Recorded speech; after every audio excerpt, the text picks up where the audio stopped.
तेव्हा सुद्धा मला रडायला आलं होतं आणि आता सुद्धा आठवून भरून येतंय. असे झाले माझे 3 दिवस. बापरे, खूप मुश्किलीने काढलेत मी ते दिवस. म्हणजे काय सांगावं, काय चमत्कार झाला कळत नाही.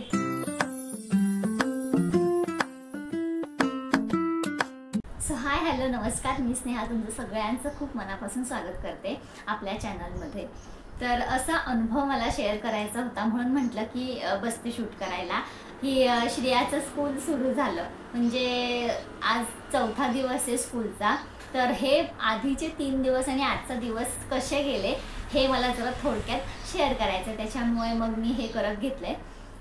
पहिला दिवस असा होता, म्हणजे 2 दिवस पॅरेंट्सना जायचं होतं, त्याच्यामुळे मी जात होती, ऑटो करून जात होती आणि तिला सोडून मग परत तिथेच थांबायचं, तिला घेऊन यायचं. म्हणजे पहिला दिवस एक तासाचं स्कूल होतं, दुसऱ्या दिवशी 1.5 तासाचं होतं स्कूल.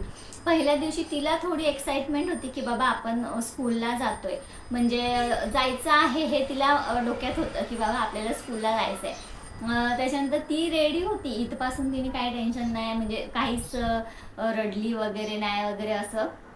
रिक्षामध्ये पण मी तिला समजावत होती की बाबा, म्हणजे व्हॅन होती, व्हॅन लावली होती. आधीचे व्हिडिओ बघितला असाल तर मी बोलली होती की व्हॅन आहे तिला, पण पॅरेंट्सना बोलवलं होतं, त्याच्यामुळे व्हॅनवाले बोलले की नाही तुम्ही जा म्हणून, 12 तारखेपासून जे काय आहे ते आम्ही रेग्युलर येत जाऊ. त्याच्यामुळे मग ऐन टायमाला मी ऑटो केली आणि मग त्याच्याने गेली. तर तिथपर्यंत मग ते श्रिया ऐकत होती की हां चालेल, मी जे सांगत होती ते ऐकत होती, म्हणजे असं करायचं, मग तिथे टीचर असतील, मग तिथे तुझे फ्रेंड्स होणार छान, मग असं सगळं, म्हणजे मी सांगत होती त्याला, ती हां हां हां वगैरे असं करत होती. आणि मग म्हणजे डायरेक्ट आम्ही तिथे गेटवर गेलो स्कूलला. आणि त्याच्यानंतर तिला असं वाटत होतं की मम्मीनी पण माझ्यासोबत यावं, म्हणजे जेव्हा मी स्कूलला आम्ही गेलो होतो तेव्हा मी सोबत होती तिच्या, म्हणजे मी तिला असं वेगळं केलं नव्हतं. म्हणजे ती क्लास, म्हणजे ओरिएंटेशनच्या दिवशी तर ती क्लासमध्ये बसायलाच गेली नव्हती. त्या दिवशी अलाउड होतं की पॅरेंट्सनी बाहेर बसायचं, म्हणजे स्कूलमध्येच बसायचं होतं आपल्या ह्यांना मुलांना घेऊन. तर त्या दिवशी ती बसली होती माझ्यासोबत. तर तिला आज म्हणजे पहिल्या दिवशी सुद्धा वाटलं की बाबा मम्मी पण आपल्यासोबत येणार बसायला आतमध्ये, असं तिला वाटलं. आणि त्यासाठी ती प्रिपेअर नव्हती की बाबा आपल्याला एकट्यालाच जायचं आहे. माझ्याशिवाय ती कधी एकटी राहिलेलीच नाही. आता ती 3.5 वर्ष पूर्ण होऊन गेले तिला, पण माझ्याशिवाय अशी ती कुठेच राहिली नाही. 1-2 तास पप्पांच्या सोबत इथे मी कुठे बाहेर गेली असेल वगैरे तर असं फार क्वचित झालंय, पण माझ्याशिवाय ती काय राहिली नव्हती. तर त्या दिवशी मी तिला सोडलं, गेटवर सोडलं स्कूलच्या. तर ती बोलत होती की मम्मी तू चल, म्हटलं मम्मीला नाही घेणार आतमध्ये, तुला एकटीला जावं लागेल. आणि मग मी तिला सोडलं. तर ती गेटच धरून राहिली, म्हणजे तिथे म्हणजे सगळ्या टीचर्स होत्या, सिक्युरिटी होत्या तिथल्या, परत सगळ्या मावशा वगैरे सगळ्या होत्या, ज्या लाईनीमध्ये प्रत्येक मुलांना असं हाताला धरून पुढे नेत होत्या. तर ती गेटलाच धरून राहिली की बाबा मला नाही जायचं, आता मी नाही जाणार आहे, तू येत असलीस तर मी जाईन. गेटलाच धरून आली. कसं त्यांनीच तिला सोडवलं आणि मग पुढे मला एवढं भरून आलं ना की बाबा एवढी रडते आणि आपण तिला टाकून येते. मी 2 मिनिटं सेंटी झाले होते की आपलं बाळ एवढं रडतंय आणि मग असं, पण शेवटी काय स्कूल आहे, जायलाच पाहिजे असं. तर ती पुढे गेल्यावर पण मग मागे वळून बघत होती, मम्मी असं. तर मला तेव्हा सुद्धा मला रडायला आलं होतं आणि आता सुद्धा आठवून भरून येतंय. असं मुलांना शाळेत जायलाच हवं, तिथे शिकायलाच हवं, त्याच्यामुळे थोडे दिवस हा असा त्रास आपल्याला सहन करावा लागणार असं. तर मी काही तिथून हल्ली नाही. एक मैत्रीण झाली तिथली, म्हणजे स्कूलसोबतच, म्हणजे ओरिएंटेशनच्या दिवशी झाली होती ओळख. तर त्या तिथेच राहतात. त्या बोलल्या येत आहे का घरी वगैरे. म्हटलं माझं तर मन लागणार नाही म्हटलं. ती तिकडे आतमध्ये गेले, फोन आला, रडायची थांबलीच नाही, फोन आला वगैरे, तर मी इथे हवं आहे. मग भरपूर सारे पॅरेंट्स तिथे थांबले होते. मग मी पण तिथेच 1 तास अशी थांबली, म्हणजे गेटच्या बाहेर आम्हाला बसवलं होतं, तर तिथे थांबली. त्याच्यानंतर मग ती झाली असेल शांत, काय माहिती कधी झाली काय आतून, म्हणजे नंतर काय कोण सांगायला येत नाही, कारण एवढ्या डिव्हिजन, एवढी मुलं, कोणाला कोणत्या पॅरेंट्सना सांगणार ना. आणि पहिल्या दिवशी मुलं रडतातच. सो असं तर मी पण विचारायला काही गेली नाही. त्याच्यानंतर 1 तासाने तिचं स्कूल सुटलं तेव्हा बापरे, तिचा एवढा नर्वसलेला चेहरा बघून मला एवढं कसं तरी झालं. पण नंतर ती खूप ॲक्टिव्ह होती, की सांगत होती काय काय झालं वगैरे. असं 1च तासाचं होतं, त्याच्यामुळे गेलं काय नाही आलं काय असं झालं. तर पहिला दिवस असा गेला. म्हणजे त्याच्यानंतर तिने सांगितलं की काय काय झालं वगैरे असं ती सांगत होती. स्कूलमध्ये काय केलं, कुठे बसलो, काय केलं, डान्स केला, हे केलं. पहिल्या दिवशी त्यांना हार्ट दिले होते, ते पेंट करायचे होते, ते सगळं केलं. असं झालं. पहिला दिवस असा गेला. आणि मग पहिल्या दिवशी असं तिच्या म्हणजे की बाबा स्कूलमध्ये आपल्याला एकटं जायला लागतं असं तिच्या डोक्यात राहिलेलं. आणि तेव्हा तर मी तिला घेऊन जात होती आणि घेऊन येत होती. सोबत असं नर्सरीचं असं कोणी नव्हतं. सोबत असं नर्सरीचं कोणी नव्हतं की बाबा तिच्या बिल्डिंगमधलं. म्हणजे एरियामधले आहेत आमच्या मुलं मुली, पण म्हणजे बिल्डिंगमधलं वगैरे असतं ओळखीचं, तर तिला जरा थोडंसं बरं वाटलं असतं की बाबा आहे आपल्यासोबत कोणतरी असं. तर मग येताना मग आमच्याच एरियामधलं एक माझी झाली मैत्रीण. म्हणजे एका मुलीची मम्मी होती, तर त्यांच्यासोबतच आली. दुसऱ्या दिवशी पण मग दुसरा दिवस उजाडला. नंतर ती बोलते की बाबा मम्मी मला नाही जायचं स्कूलला. म्हणजे तिला असं झालं ना की बाबा स्कूलला मला एकटीला जायला लागतं, मी कशी जाणार, एकटीला बसायला लागतं, एकटीला टिफिन खायला लागतो, म्हणजे जेवायला लागतं असं.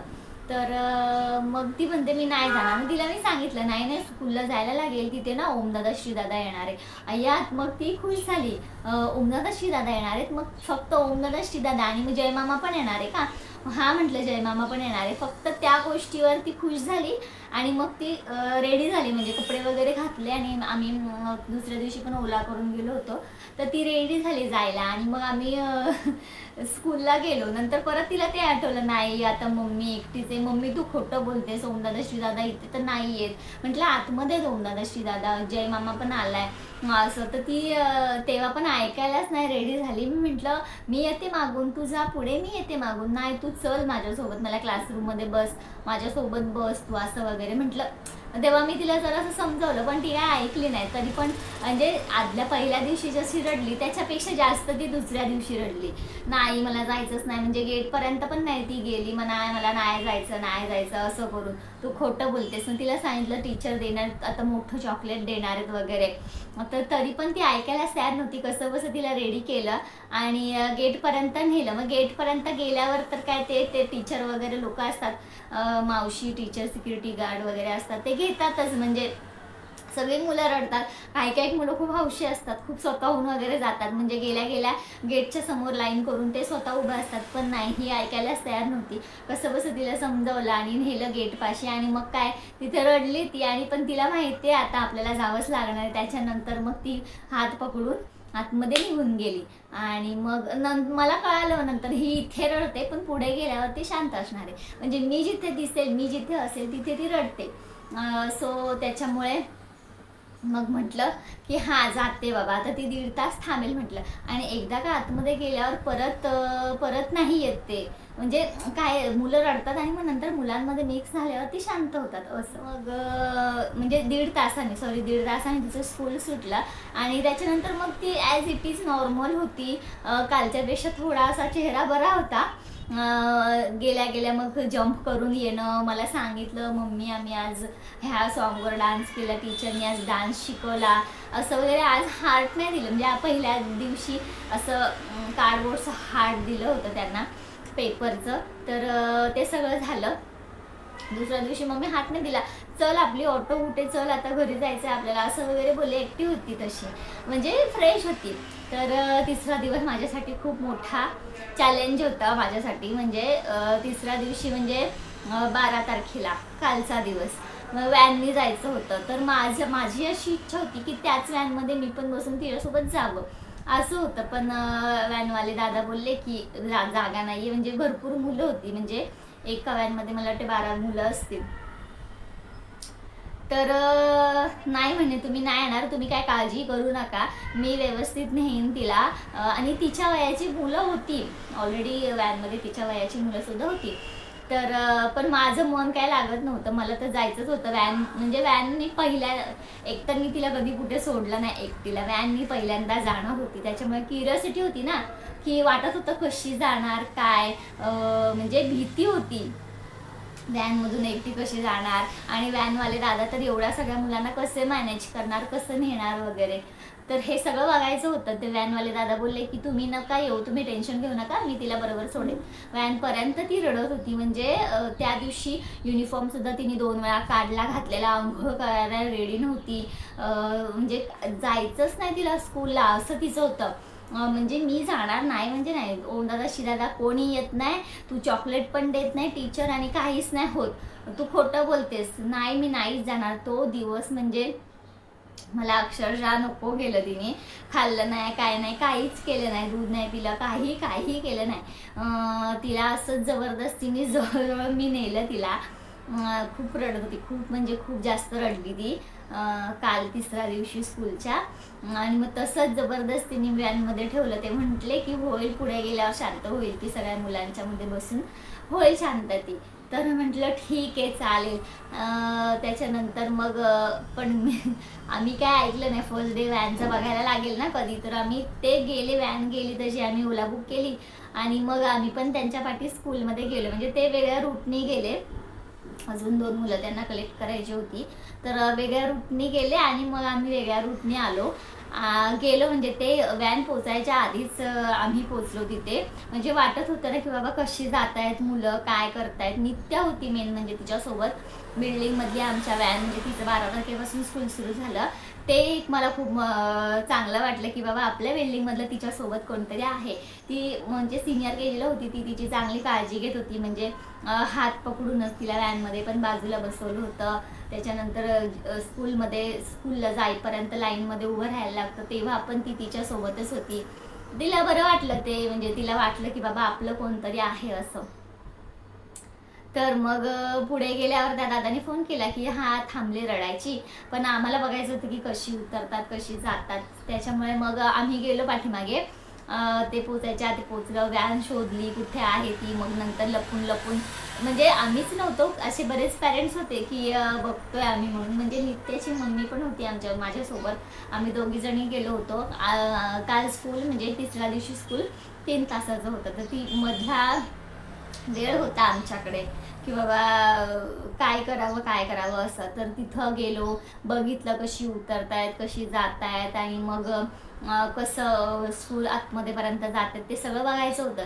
तर व्हॅनच्या कुठल्या तरी गाडीच्या मागून आम्ही सगळं बघत होतो. म्हणजे जेणेकरून आम्ही तिला दिसणार नाही आणि मग नंतर मग समजा मी दिसली तर ती रडेल, परत बोलणार मी स्कूलला जाणार नाही वगैरे असं मला वाटत होतं. त्याच्यामुळे मी काही तिला दिसले नाही. तरी पण नित्याला माहीत होतं की आपली मम्मी येणार आहे बघायला की कशी जाते. त्याच्यामुळे नित्या शोधतच होती मम्मीला आणि तिने शोधून काढला. आम्ही त्यांच्या जवळपास म्हणजे जवळच होतो, म्हणजे बघायला पाहिजे, म्हणजे बघायला लक्ष ठेवायचंय म्हणून मग जवळच राहिलो होतो. त्याच्यामुळे नित्याने बघितलं आम्हाला आणि नित्या श्रियाला सांगत होती हे बघ मम्मी आले. त्याच्यामुळे ती पण शोधायला लागलेली आणि तिला दिसली मी. ती पण लपायचा प्रयत्न केला, तरी पण तिला दिसली मी. आणि मला वाटलं रडेल किंवा मला बोलवेल, असं काहीच केलं नाही तिने. मी तिला बाय केलं तर तिने पण मला बाय केलं. हायचं वाटलं, थोडंसं बरं वाटलं की बाबा रमते मुलगी आपली त्याच्यामध्ये. तर काय नाही, ती ॲज इट इज व्यवस्थित होती, नित्यासोबत लाईनमध्ये उभी होती. त्याच्यानंतर स्कूलला गेल्या मुली. नंतर तिथपर्यंतच नाही आम्ही थांबलो. मग आम्हाला बघायचं होतं की रिटर्न कसे काय व्हॅनवाले कलेक्ट करतात मुलांना, कारण काल फर्स्ट डे होता, मुलांना पहिल्यांदाच बघितलं होतं. मग कशी मुलं ओळखणार आपल्या व्हॅनमधली कुठली आहेत वगैरे, तर ते सगळं बघायचं होतं. त्याच्यामुळे तिथेच आम्ही थोडंफार फिरलो वगैरे आणि मग परत स्कूलच्या गेटवर जाऊन उभे राहिलो की बाबा बघूया ना, आता पहिला दिवस आहे, आपल्याला कळायला पाहिजे की बाबा कसं काय व्हॅनवाले कसे काय घेतात. पण अगदी काहीच काळजी करण्यासारखं नाही. व्हॅनवाले म्हणजे पॅरेंट्स लोक आधी असतात, त्यांना पॅरेंट्सना मुलं देतात आणि नंतर व्हॅनवाले स्वतः जाऊन आपलं लेबल वगैरे त्यांचं काहीतरी असतं मार्क केलेलं की बाबा ही आपल्या व्हॅनमधली मुलं आहेत, नंबर वगैरे त्यांना दिलेले असतात. तर त्याच्यामुळे त्याच्यानुसार ती मुलं कलेक्ट करतात. ती गेटच्या आतमध्ये जाऊन, नंतर गेट बंद होतो, गेटच्या आतमध्ये जाऊन प्रत्येक मुलांच्या लाईनी बनवतात प्रत्येक व्हॅनवाले आणि मग लाईनीने आपल्या व्हॅनपर्यंत सोडतात. तिथे सोडलं त्याच्यानंतर आम्हाला परत लहान मुलांना घ्यायची इथे ह्या बिल्डिंगच्या खाली घ्यायला यायचं होतं. त्याच्यामुळे थोडीशी घाई होती. सेफर साईड मी बाजूच्या ताईला फोन करून ठेवला होता की आम्ही जर पोचलो नाही तर तू त्यांना घ्यायला जा असं करून. तर काय नाही, ती व्हॅन यायच्या आधीच आम्ही इथे पोचलो होतो. ती ताई पण आली होती, नाही म्हटली नाही, ती सुद्धा आली होती. दुपारचा टाईम होता तरी सुद्धा ती वेळ काढून आली होती आमच्यासाठी. थांबल्या होत्या तिथे त्या, आणि मग त्यांच्या आधीच आम्ही पोहोचलो होतो. थोड्या वेळाने व्हॅन पण आली. तर असे झाले माझे 3 दिवस. बापरे, खूप मुश्किलीने काढलेत मी ते दिवस. आणि हा आजचा 4था दिवस. म्हणजे तिला स्कूल, मला असं वाटलं की नाही जाणार स्कूलला वगैरे, तर नाही, पूर्ण अपोजिट. म्हणजे काय सांगावं, काय चमत्कार झाला कळत नाही. नित्यामुळे मे बी असेल, नित्या होती सोबत, त्याच्यामुळे तिला आता वाटतंय की बाबा हा स्कूलला जायचं, स्कूलला जायचं आहे. मम्मी मी स्कूलला, आज तिला लवकरच उठवलं, म्हटलं थोडंसं काहीतरी खाईल. पण खायला काय मागत नाही. एक घास चपातीचा, एक घास भाताचा आणि थोडंसं दूध असंच तिने खाल्लंय. खायला काय मागत नाही. माझी इच्छा अशी होती की लवकर उठवावं आणि काहीतरी खायला घालावं तिला, पण ती काय ऐकत नाही खाण्याच्या बाबतीत. सकाळी सकाळी तिला जात नाही. फ्रुट्स वगैरे असेल तर एखादं खाते. उद्यापासून तिला मग फ्रुट्सच भरवत जाईन. आणि टिफिनला नेणार, टिफिन पण तिला खूप वेळ खायची सवय, त्याच्यामुळे टिफिन पण पटपट पटपट ती खात नाही. 1-2 घास खाल्ले तर खाते. तिसऱ्या डब्यातलं जे काही इंटरेस्टिंग खाऊ असेल ते ती फिनिश करते. तर असं. तर आज ती म्हणते हा मम्मी जायचे. नित्या दिदी काय करत असेल आता, नित्या दिदी रेडी झाली का वगैरे, असंच तिचं चालू होतं. मला बरं वाटलं की बाबा आपल्या मुलीला स्कूलला जायची आवड निर्माण होते हळूहळू. तर असं आता उद्या म्हणजे सॅटर्डे संडे सुट्टी आहे, तर तो गॅप नको तिला वाटायला आणि स्कूलला जायची इच्छा मोडायला नको. आज ती खूप छान गेली व्हॅन. म्हणजे तिचा रेनकोट राहिला होता, तर म्हणून मी रेनकोट घ्यायला आली. तेवढपर्यंत व्हॅन आली होती. तीही बोलायला लागली की नाही मला स्कूलला जायचं आहे, माझी मम्मी कुठे गेली. मला नंतर ती ओरडायला लागली की तू कुठे गेली होतीस, मला स्कूलला जायचं आहे ना. बरं वाटलं ऐकून तिचं की स्कूलला जायची आवड निर्माण होते तिला. तर असं म्हटलं 1-2 दिवस जातील. आज पण हे बोलत होते की जा तू, पण मला अशी गरज नाही वाटत. कारण का आपलं तिथे काही काम, म्हणजे मला वाटत नाही की आपण तिथे असल्यावर वेगळं काय होईल. व्हॅनवाले वगैरे व्यवस्थित सांभाळतायत त्यांना. तर असं आता आल्यावर बघू काय करते. तर असा होता माझा 4 दिवसाचा श्रियाचा अनुभव. तुम्हाला कसा वाटला, तुमच्या बाबतीत सुद्धा असं झालंय का, मला कमेंट करून नक्की सांगा. आणि आपल्या चॅनलला सबस्क्राईब केलं नसेल तर जरूर सबस्क्राईब करा. व्हिडिओ कसा वाटला कमेंट करून नक्की सांगा. आवडल्यास लाईक करायला विसरू नका. भेटूया अशाच छानशा एका व्हिडिओमध्ये. तेवपर्यंत धन्यवाद. Tata, bye bye.